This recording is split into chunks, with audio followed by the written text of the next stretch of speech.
Hey, everybody out there, welcome back to 91.8 The Fan. I am your host, DJ Christmas, and I have with me a very special guest. Say hello to Joshua Seth. Hello to me. Hello to you. Hello to you. Oh, well, very nice. And you are a pretty well-known figure in the voice acting world for one of your main roles, Ty from Digimon. Yes, Could so you it would seem. The legend of Digimon continues to grow year after year. Definitely. And could you tell us a little bit more about how you got started in the whole voiceover business? Sure. Well, I always loved radio theater. When I was a kid, I used to listen to tapes of really old radio dramas, like from the days before television. Don't ask me how I got a hold of these things, but when I was a little kid, I used to like to listen to those things, like The Lone Ranger and Shadow and, stuff that our parents and grandparents maybe used to listen to. So I grew up, for some reason, always interested in that. Then when I went to film school, I went to film and television program at New York University, NYU, right in the city. I kind of ended up specializing in doing voiceovers on radio and radio drama and that sort of thing. I mean, I was really there for a performing degree, but again, gravitated toward radio. My dad is a psychologist and had a radio psychology program all while I was growing up, sort of like Frasier. So I was very comfortable behind a mic. And by the time I graduated from college, I had quite the reel and went out to Hollywood and got my agent within a week and started doing voiceovers. My first voiceover gig was for Disneyland. Mom, Dad, can we go to Disneyland? Doing voices of kids. That sort of thing. And it wasn't long before I started doing cartoons. And then a few years later, really hit by landing Ty, which was, of course, the lead character in the number one cartoon on the air at that time, which was Digimon. And that led to the movie, and that led to all kinds of other work. I worked nonstop then for the next half dozen years till I moved on to other things. Yeah, and one of my favorite things about Digimon is it's one of the first cartoon series that's actually recognizes that it's set in Japan. They don't really try to Americanize it too much. That's right, yeah. Prior to then, anime, or what we came to think of as anime, was, shall we say, more sanitized. In fact, what really got me interested in doing voiceovers and anime in particular was seeing the original version of Akira in a little art house movie theater in New York City in Greenwich Village when I was a college student there. And I saw that and I thought, wow, this is a new way of animation, and it's geared toward adults, and it's really cool. But it didn't take off because, at the time everything was they were trying to emulate Disney, I think. And they didn't realize for the first few years that there was an actual market for anime it was either for adults or like Akira, or where you acknowledge the fact that this is coming from another culture, like Power Rangers or Pokemon or Digimon, that sort of thing, in that first wave. Right, and especially with stuff like Power Rangers and Pokemon, they heavily sanitized and Americanized a lot of it. Mm-hmm. And yeah, and then they figured out there's an actual market for this stuff, and then the floodgates opened. There was a ton of product for a while. And that's good for a person. I think I voiced 60-some series over the few years that I was doing that. Yeah, I was going to say, it's good for a person in your sort of position, because after that you were able to get quite a bit more work. Oh, yeah, timing was great. Before Digimon, I did work a lot with Saban, and I did some voices on early seasons of Power Rangers and other shows that nobody will have heard of at this point. But I kind of got known around Hollywood and around the circles of people that were casting these shows. And then when Saban took over Fox Kids, there was a while there where I was voicing pretty much every show that they had on the air. And then Digimon hit, and then the rest is history, as they say. And from there, you moved on to other really big anime roles like Wolf's Rain and Cyborg 009. Mm-hmm. Of course, we didn't always know that they would be big when I was voicing them, because you definitely work in kind of a vacuum. Like, you spend all day in a little soundproof box with an audio editor and a director behind glass, and you do your best to breathe some life into the character and make something cool out of it, but you really have no idea what's going to happen to the product, if it's going to go to air, if Cartoon Network's going to pick it up, or if it's going to go direct to video. You don't always know that when you're recording the thing. And then like I did another role of Chaos for Xenosaga, which is a video game. I get emails and Facebook emails about this like all the time. So this was just another video game at the time, but it resonated with people. And I'd spent a lot more time right around the same period voicing a show called Wolf's Rain, Elk the Lad. That's it, Elk the Lad, or Ark the Lad. I played Elk in Ark the Lad, right There in it the is. same time period. Yes, I was right in the same time period that I was voicing that video game, and I spent less than a week probably voicing the video game, and maybe a month voicing the series. And I thought the series is where my attention would be.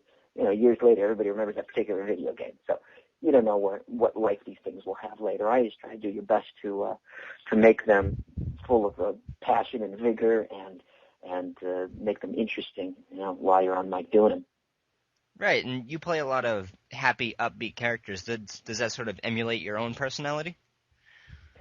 I think so. I mean, I'm definitely enjoying this adventure of life. I've been fortunate enough to basically pursue every interest that I've had and turn every hobby into a career, and that I haven't stayed in one place. As you know, I've moved around and traveled the world and always made my living performing. So what's not to be happy about? Exactly. Life is what you make of it. Yeah.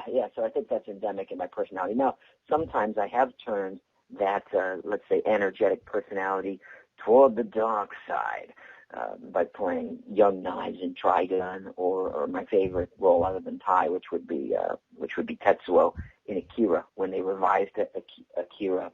If anybody's out there listening doesn't know Akira, I'm surprised how many people interact with me online and say they love Digimon, they love this and that I voiced, but they don't know Akira.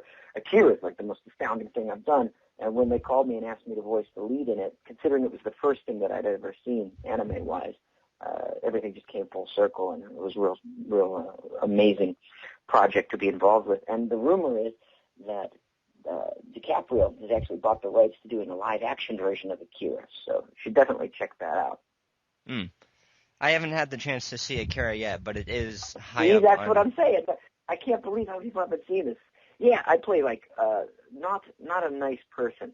he's nuclear war incarnate, basically. But he's still got that let's say trademark intensity that I try to bring to all roles. Definitely. I have seen clips, and it is very high up on my soon-to-be watch list. Very cool. Not for the kiddies. Yeah, not for the faint of heart either. I've definitely seen some more intense footage. Well, it comes out of the Japanese psyche as it relates to natural disasters. I mean, they've been through just more recently with the tsunami and earthquake, and that's not, of course, the first time, nor will it be the last. And nuclear horrors. Japan has dealt with more natural disasters than possibly any other community I could think of on Earth, other than, say, the residents of Pompeii, but they're not around to deal with it anymore. Right. So Akira taps into all of that. Definitely. And when you were still a part of the voice acting world, did you ever get the chance to hit up any conventions? I did. And I wouldn't be opposed to doing it now, so I'll throw that out too, because I'm not. I've been on for the last 6 years. We'll talk about this later, but I've been on tour with my live show for 6 years, like 300 days a year. So I haven't been able to do conventions, and then people stop asking me. But now I have a son now, a little baby boy at home, so I'm going to back off a little on touring, and I could do the occasional convention here and there. Really, the only conventions I really had done was one up it was either in Portland or Seattle. Is it Kanaki-Con or something like that? This is going back a number of years. I had done that one, and I had done the Armageddon and pop culture conventions in New Zealand and Australia a couple of times because I love traveling. That was an amazing trip, and I just love hanging out, in new countries and meeting new people. So those are pretty cool. But I haven't done any conventions in maybe the 6 years that I've been on tour. Right, and that tour really does keep you busy. You're all over the place. You're in Alaska right now, you were saying. I'm in Alaska. I'm headlining on a cruise ship up here this week. They called me night before last, say, hey, can you hop on a plane and get up to Alaska tomorrow morning? I said, yeah, why not? And I spend time off and just hanging out, playing golf and whatnot. And so here I am in Alaska. I'm looking out at right toward Mendenhall Glacier as we speak. And I've seen black bears and salmon running in streams and amazing nature hiking around yesterday. It's 70 and sunny and beautiful. And I'll do my show a couple nights in the theater on the ship here for a couple thousand people and fly home in a few days. It's pretty cool. Awesome. Well, I think we're going to take a quick commercial break here, but when we come back, we will talk a little bit more about Joshua and his awesome live shows. So wow, make sure what an amazing topic. Amazing. Yes. All right, cool. Make sure you keep it tuned to your favorite station, 91.8 The Fan. Everything you want and nothing you don't. Are you hungry for some anime? Don't snack on cheap substitutes like sake and paki. Snack on Anime Bites. Delicious bite-sized reviews of your favorite anime posted every Monday on 91.8 The Fan and a week later in China. Anime Bites. Only on 918thefan.com. Because .net is for losers. Hey everybody, welcome back to 91.8 The Fan. I'm still here, and so is my very special guest. Would you like to give us a sign of life to make sure that you are still here? Hello. Oh, good. Because I've had that happen before. Hey, I still have my special guest. And they're not here. Yes. Where'd they go? They're lost in the ether, in the internet. Yeah. But no, I'm here. Through That's the good. magic of satellites. Through the magic. And speaking of magic, Could you tell us, look at that segue. I know. Could you tell us a little bit more about what it is that you do now? Yeah, well, so after a few years of voicing everything under the sun, every day, spending all day in recording studios, after about a half a dozen years, I went a little bit bonkers. And I thought, I've got to get, back on the stage. My background is on the stage. I grew up doing live theater, and I've always done show sort of mind reading, psychological illusions is what I like to call them. So around 2000 end of 2005, beginning of 2006, I said goodbye to Los Angeles and went on the road, started going on tour. And right toward the beginning of that, I was actually asked to do a television show in Japan. So since that would probably be of interest to your listeners, I'll mention that. I've actually done now 2 of my own TV specials in Tokyo, featuring hypnosis and the powers of the mind. Of course, they don't know me for my voiceover work over there. That's just kind of a coincidence because obviously anime or any of this animation coming from Japan, they are voiced in Japanese for anyone who does not realize that. The Japanese do not listen to dubbed versions of this stuff. They listen to the originals.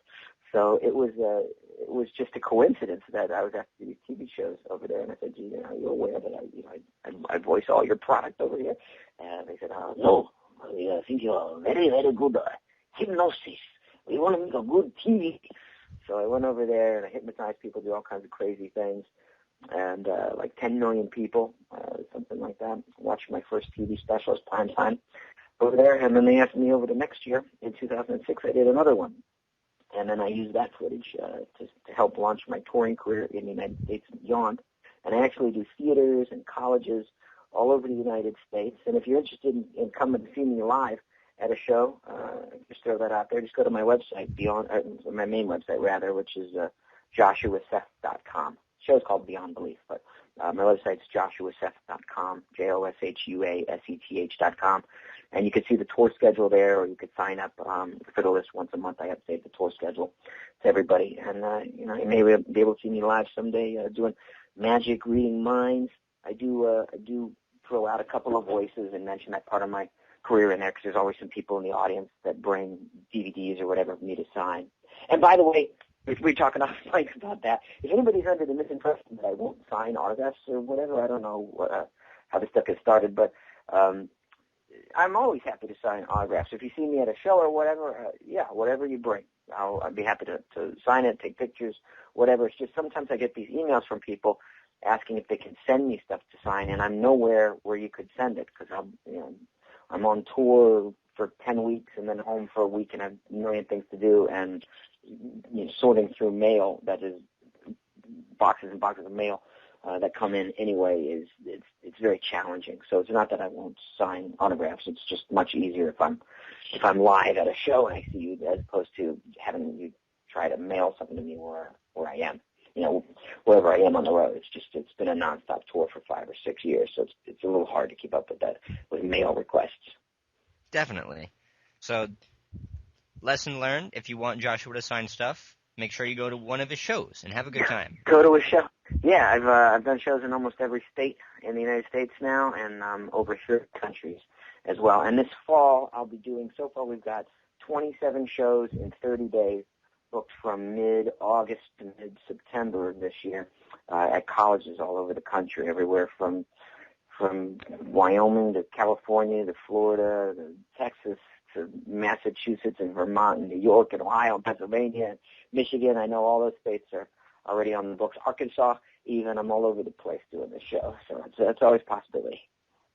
Awesome. And you do a lot of colleges, and I do believe you do a few cruises, too? Yeah, well, like I said, I'm doing a cruise right now. I'm going to back off on these cruises because I have a son now. I have a little boy, so I don't want to be gone as much as I have been previously. Or at least I want to be on land where I could do FaceTime and see him and say something, and he goes, "Go!" and then yes. I don't want to be as far away. But, yeah, I've done 26 weeks a year at sea for the last 5, 6 years, almost 6 years, I guess. And I've been fortunate enough to travel the world, and nothing better than just hop on a ship, do a show for a couple thousand people over 2 performances, and then jump off, find myself in Europe or Tahiti or Thailand or Jamaica or wherever it happens to be, and hang out and explore and for a couple of weeks, and then go fly off to the next one. That's pretty much what I've been doing for the last years.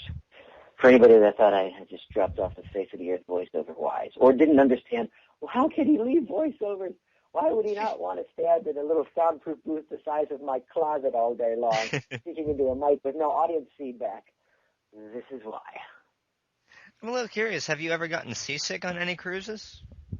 No, these are big, big ships. I think there's almost 3,500 passengers on the ship. I think there's almost 5,000 people on the ship between the crew and the passengers, and that's typical. And the ships they're almost like floating cities with their own zip codes and stabilizers and everything. And I'm not doing long runs like most people, like actual crew on a ship. They're here maybe 6 months, and they're traversing oceans, and perhaps that'd be a different story. But I'll actually fly onto the ship, do my show, hang out for a couple days on a beach, or in this case a glacier, wherever it happens to be. I was doing 2 weeks on, 2 weeks off all winter in Hawaii this past winter. So I'd fly on, do my show, hang out on the island, and then fly back. So there's not all that much actual time at sea, if you will. Sounds like a pretty cozy gig. Yeah, it's been fun. But that's going to get replaced for the most part with more theaters and more colleges over the next few years. Now that I have the little baby at home. So life changes. Everybody. In fact, for your younger listeners out there, let me offer this bottom up.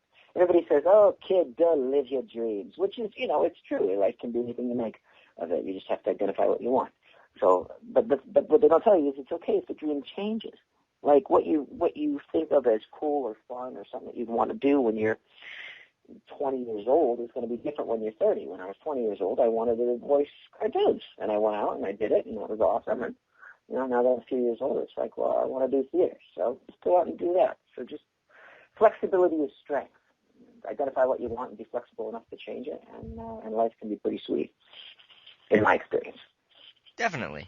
And, of course, everyone's mileage may vary, but this is what's worked best for you, and you are rolling with it. Yeah, I was lucky enough to be born in America. That helps. My wife is from a country far, far away where she grew up in a 15-year civil war. And, in those cases, it's a little bit more challenging, to go out and do what you want with your life. But she did, more credit to her, and was able to come here. She's a dancer. We've been on tour together the last half a dozen years, until recently. And the people, you get annoyed by all kinds of small things. Netflix just raised their rates, and everybody's on Twitter and says, "Oh, this is terrible, this is terrible." Well, that's not terrible. having a sniper shoot at you as you try to enter your building and not being able to go to school for years at a time because it's not safe to walk down the street. That's terrible. Netflix raised their prices. Give me a break. It's all a matter of perspective. Yeah, exactly. Exactly. But I do believe we are nearing the end of our time here together, as sad as it may be. But before we let you go, we do have one final thing that we would like to ask of you. Sure. We ask everybody who comes on our show if they would be willing to participate in our special 91.8 The Fan tradition, which is do a radio bump for us live on air. Okay.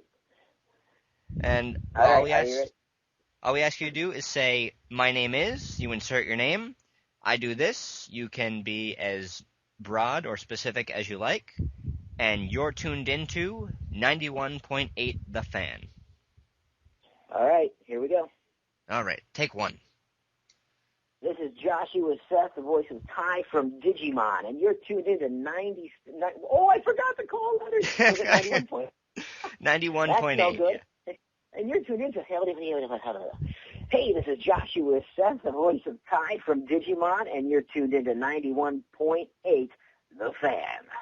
All right, very good. Only one blue. Yeah, well, you need that for the archives. Exactly.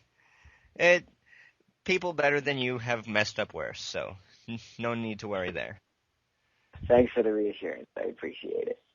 Well, this was fun. Thanks for asking me on today. No problem. Thanks for coming on the show. And for anybody out there who missed any part of this interview, shame on you. But it will be up on our site in the next couple days, so make sure that you keep an eye out to 91.8 The Fan and keep it tuned to your favorite station because we've got everything you want and nothing you don't.